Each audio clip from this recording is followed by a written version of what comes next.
インターネット中継をご覧の皆さん、今日は任天堂ダイレクトをご覧いただきましてありがとうございます。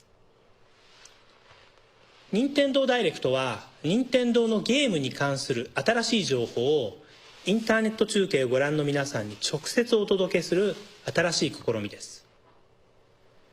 先月、任天堂 3DS カンファレンスをインターネットで生中継しましたが、平日の昼間にもかかわらず大変多くの皆さんにご覧いただきました。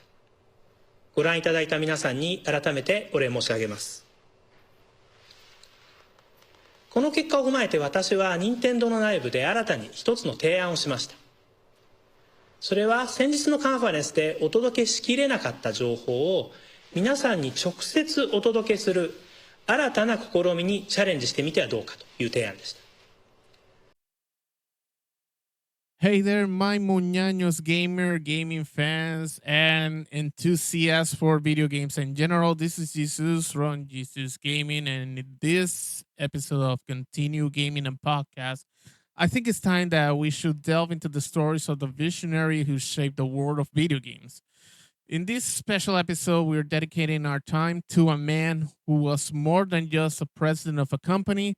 He was also a programmer, he was a designer, he was a communicator, and most importantly, a gamer at heart. Today, we tell the story of Satoru Iwata, known for being the fourth president of Nintendo, but an excellent leader and the main star of one of the greatest periods of Nintendo is in modern history. So, without further ado, let's go.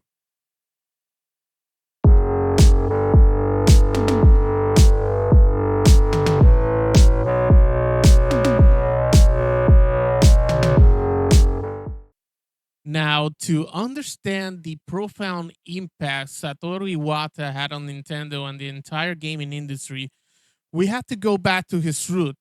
Born in 1959 in Sapporo, Japan, Iwata's fascination with technology and games sparked at a young age.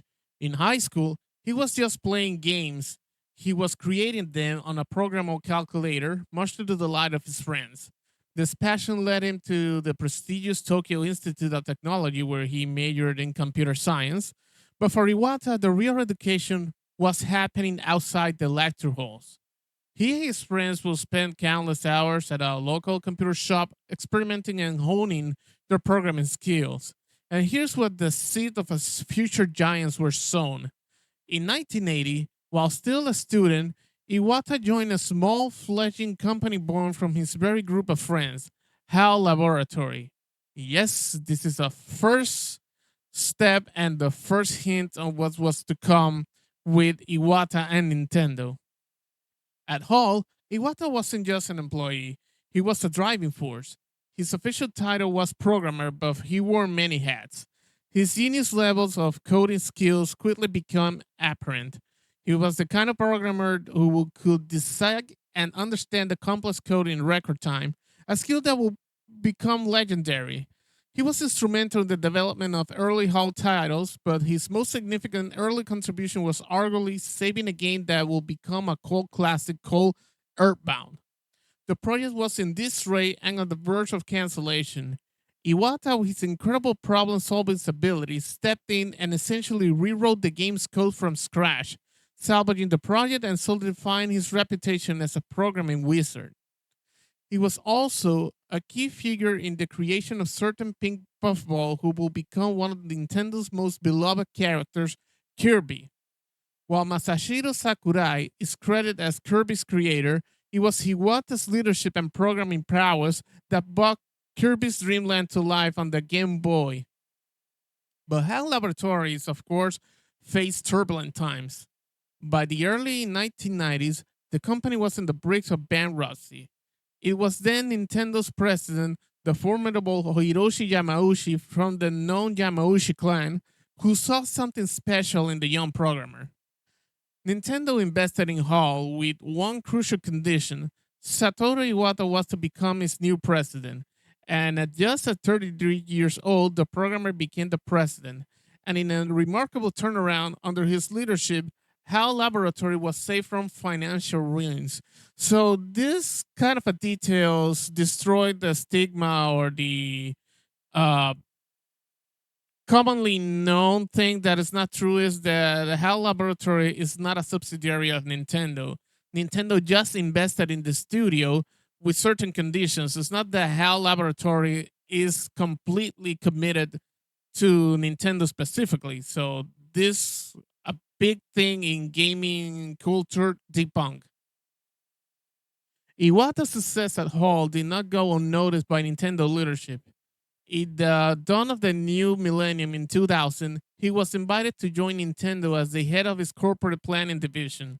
This was a significant move, bringing a man with deep hands-on development experience into the heart of Nintendo, strategics and operations. 2 years later, in a move that shocked the industry, Hiroshi Yamauchi, who has led Nintendo with an iron fist for over 50 years, including his own family's and predecessor, announced his retirement. And not only that, his chosen successor was not a member of the Yamauchi family, a tradition that stood over for a century. It was the programmer from HAL Laboratory, Satoru Iwata. Iwata inherited a company at times of crossroad. The Nintendo GameCube, while home to some incredible games, was struggling to compete with the sheer power of the Sony's PlayStation 2, and unsurprisingly, the newcomer Microsoft Xbox was really getting his space on the gaming market. The industry was in a red ocean, if you will, a fierce and bloody battle for the same core demographic of hardcore gamers, a battle fought with polygons and processing power. Iwata knew Nintendo couldn't win this fight by playing the same game. He had a different vision, a philosophy that would redefine Nintendo and the entire gaming landscape. He called it the Blue Ocean Strategy. The Blue Ocean Strategy was simple in concept, but revolutionary in practice, of course. Instead of competing in a crowded red ocean, Nintendo will create its own blue ocean of uncontested market space. They will do this by developing products that appeal at much broader audiences, including people who had never played video games before. The first embodiment of this philosophy was a quirky little handheld with two screens, one of which was a touchscreen, the Nintendo DS. The wait is over. This is Nintendo DS.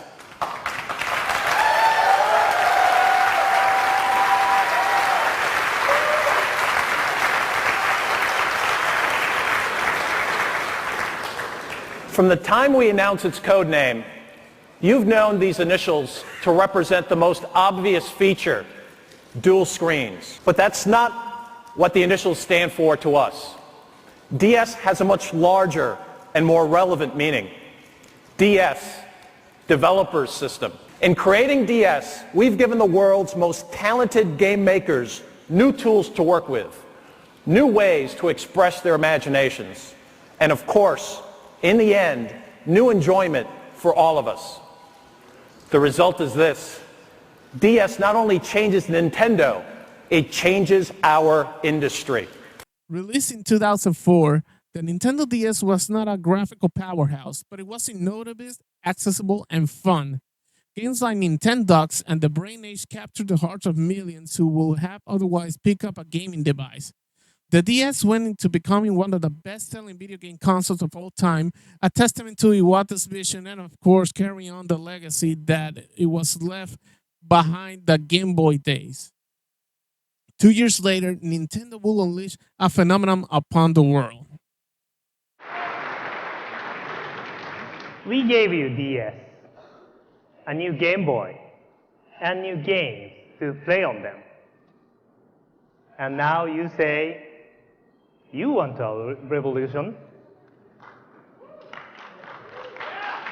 Well, we've got one.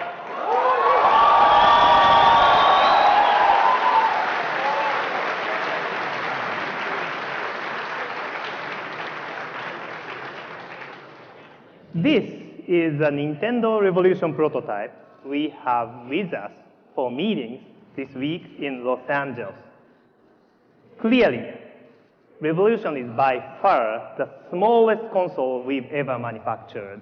In its final form, it will be even smaller than this, about the size of 3 standard DVD cases stacked together.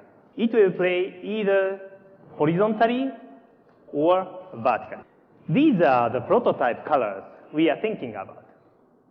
We haven't decided yet on a final choice.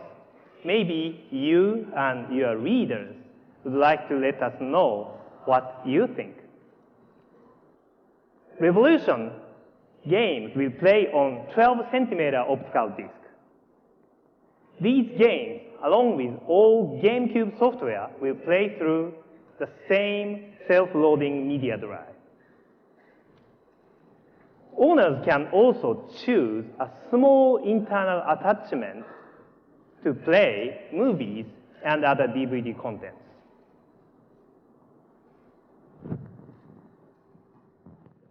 The Nintendo Wii.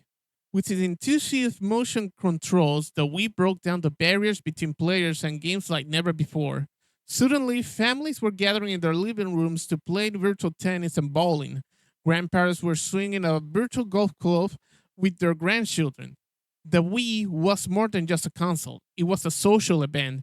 It was the ultimate expression of Iwata's desire to make gaming for everyone.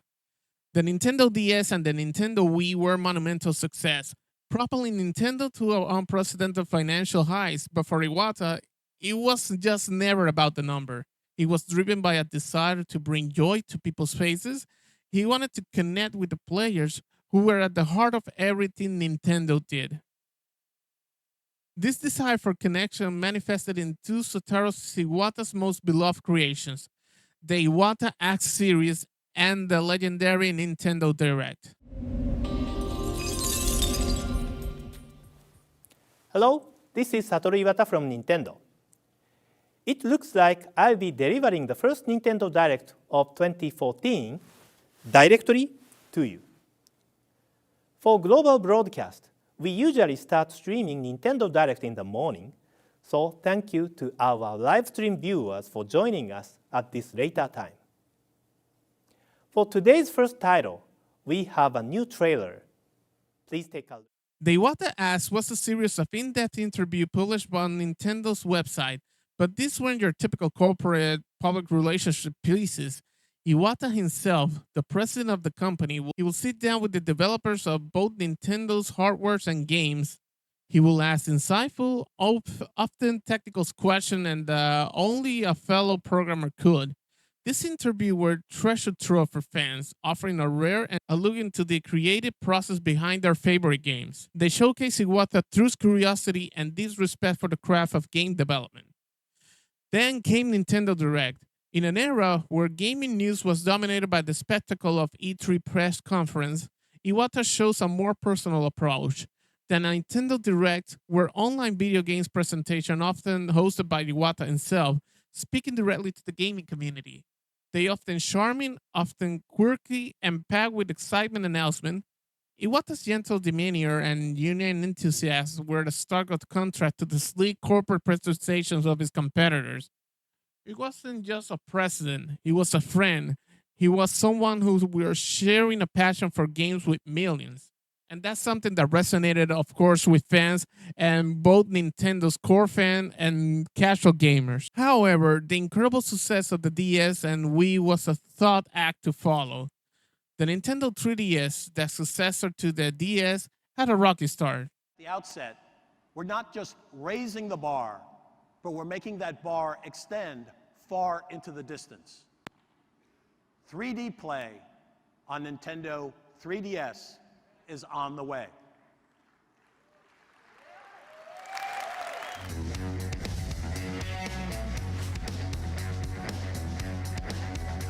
Ladies and gentlemen, please welcome Satoru Iwata.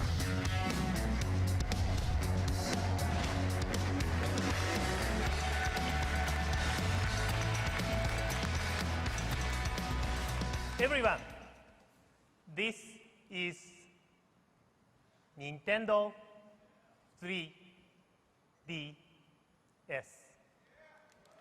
And of course, the Wii U launch back in 2012 struggled to capture the public imagination. Thank you. I believe this video may have answered some questions, but it probably raised several others too. So please let me provide a little more explanation. Up until now, home console games had to occupy the TV screen in order to be played. But the new controller for Wii U with 6.2-inch screen built in means you won't need to give up your gameplay when someone else comes into the room and wants to watch a TV program. Of course, it's backward compatible. So all Wii games, Wii remote controllers, and other accessories such as The innovative tablet controller, while promising, was often misunderstood, and the console failed to attract a strong third-party support. Nintendo profit began to slide. It was during this challenging period that Iwata's true character as a leader shone through. In a remarkable display of accountability, he voluntarily cut his own salary in half, not once, but twice, to help offset the company's financial losses and to avoid laying off employees. In his own words, if we reduce the number of employees for a better short-term financial resource, employee morale will decrease. And I sincerely doubt employees who fear that they may lay off will be able to develop software titles that could impress people around the world. Even in the face of these challenges, Iwata never lost his vision. He understood that the future of Nintendo lay in its ability to innovate and surprise. And he began to steer the company in a new direction, the one that could once again reshape the gaming landscape. He oversaw the initial development of a new revolutionary console, a hybrid that could be played out both on a TV and as a handheld. And yes, if you will, Nintendo Wii kind of served as a blueprint for this, but this concept was double it down. This, of course, was the foundation for what would become the Nintendo Switch. He also made the bold decision to bring Nintendo's beloved characters to a new frontier, mobile gaming. In 2015, he announced a landmark partnership with mobile gaming company Dina. It was a move that he had once hesitant to make, but he recognized the changing tides of the gaming industry and saw the opportunity to introduce Nintendo intellectual properties to an even wider audience. And no one can blame, in my opinion, Iwata's doubtful that mobile game will actually make a transition to the core traditional gaming industry. I mean, social networks like the final days of MySpace, the early days of Facebook and High Five, and you can count all those social media that really tried to captivate video games by interconnecting internet version of many popular games like World of Tank, all the titles for Sega like Jovial, Farmville, and more examples to discuss in another video about how the internet almost got his grasp on the video game industry. So, in my opinion, taking the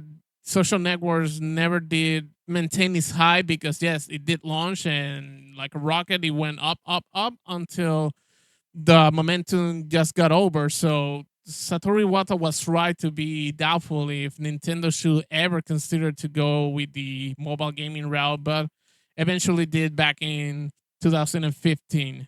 And unfortunately and tragically, Satoru Iwata will not live to see the incredible success of the Nintendo Switch or the fruits of the company venture into mobile gaming. On July 11, 2015, at the age of 55, Satoru Iwata passed away after a battle with Bile-duct tumor. The news, of course, sent shockwave through the gaming world, tribute imparted in from fans, developers, and the industry leaders alike. The outpouring of grief was a testament to the profound impact he has so many lives. He was more just than a CEO. He was a beloved figure, a man who spoke to gamers and their technical level because he was one of them. His legacy is immeasurable. It is in the revolutionary design of the DS and the Wii. It's in this inclusive blue ocean philosophy that welcomed millions of new players into the fold. It is in the transparent and heartfelt communications of Iwata's acts and Nintendo Direct. And it's in the DNA of the Nintendo Switch, a console that so perfectly embodies his vision and a device that brings people together anytime, anywhere. But perhaps, in my opinion, Satoru Iwata's most enduring legacy is his famous and heartfelt declaration, a sentiment that encapsulates his entire life and career. And in the entrepreneurship perspective, you can you cannot say anything about that on Satoru Iwata. I think that it takes a lot of courage and bravery to actually cut your own salary and taking ownership of everything bad that happened on this tenure. If you happen to see Reggie Fils-Aine's book, the former Nintendo of America CEO before Doug Bowser, he can tell you all the history about Nintendo and Satoru Iwata's tenure because it's actually his final days coincided with his tenure on Nintendo of America CEO. So I think it gives you kind of a better highlight than most of content creators, myself included, can really give out. Satoru Iwata's journey from a young programmer to the leader of a global entertainment giant is a story of passion, innovation, and an unwavering belief in the power of game that brings joy to the world.